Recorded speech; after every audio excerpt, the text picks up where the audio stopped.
জিয়াউর রহমান মারা যাওয়ার পর বিএনপির দায়িত্ব নিয়ে ১৯৯১ সালে নির্বাচনী যাত্রা শুরু করেন বেগম খালেদা জিয়া। তারপর বিভিন্ন নির্বাচনে নানা আসন থেকে প্রার্থী হলেও কোনো আসনে কখনো হারেননি তিনি। রাজনীতিতে বেগম খালেদা জিয়া কোনো নির্বাচনে পরাজিত হননি। ত্রয়োদশ জাতীয় সংসদ নির্বাচনে ৩টি আসনে প্রার্থী হতে যাচ্ছেন তিনি, যার দুটিতে আগেও তিনি নির্বাচিত হয়েছিলেন। তার সঙ্গে নতুন এলাকা হিসেবে নিজের জন্মস্থানকে বেছে নিয়েছেন। আজকের ভিডিওতে আমরা জানবো খালেদা জিয়া কখনো নির্বাচনে হারেননি যে আসনগুলোতে। ১৯৯১ সালে নির্বাচনে বেগম খালেদা জিয়ার ফলাফল।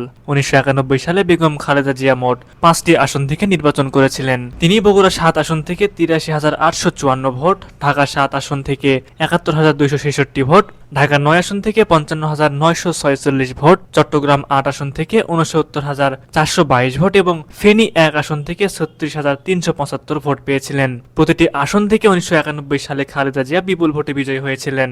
১২ জুন ১৯৯৬ সালের নির্বাচনে বেগম খালেদা জিয়ার ফলাফল।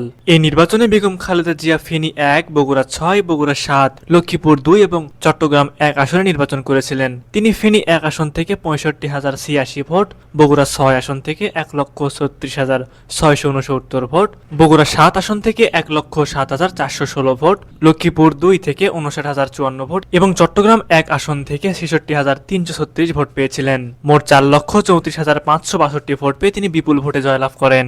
এরপর ২০০১ সালের নির্বাচনে বেগম খালেদা জিয়া ফেনী ১, বগুড়া ৬, বগুড়া ৭, লক্ষ্মীপুর ২ এবং খুলনা ২ আসনে নির্বাচন করেছিলেন। তিনি ফেনী ১ আসন থেকে ১,০৩,১৪৯ ভোট এবং বগুড়া ৬ থেকে ২,২৭,৩৫৫ ভোট পেয়েছিলেন। বগুড়া ৭ থেকে ১,৪৭,৫২২ ভোট, লক্ষ্মীপুর ২ থেকে ১,২৩,৫২৬ ভোট এবং খুলনা ২ আসন থেকে ৯১,৮১৯ ভোট অর্জন করেন। মোট প্রাপ্ত ভোটের সংখ্যা হয়েছিল ৬,৯৩,৩৩১ ভোট, যা তার বিপুল জনপ্রিয়তার প্রতিফলন। সবশেষ ২০০৮ সালের নির্বাচনে বেগম খালেদা জিয়া ফেনী ১, বগুড়া ৬ এবং বগুড়া ৭ আসনে ভোটে অংশগ্রহণ করেন। তিনি ফেনী ১ আসন থেকে ১,১৪,৪১২ ভোট, বগুড়া ৬ থেকে ১,৯৩,৭৯২ ভোট এবং বগুড়া ৭ থেকে ২,৩২,৭১৬ ভোট অর্জন করেন। মোট প্রাপ্ত ভোটের সংখ্যা হয়েছিল ৫,৪২,০০৮ ভোট, যা তার দেশের প্রাপ্ত সমর্থনের সুস্পষ্ট প্রমাণ।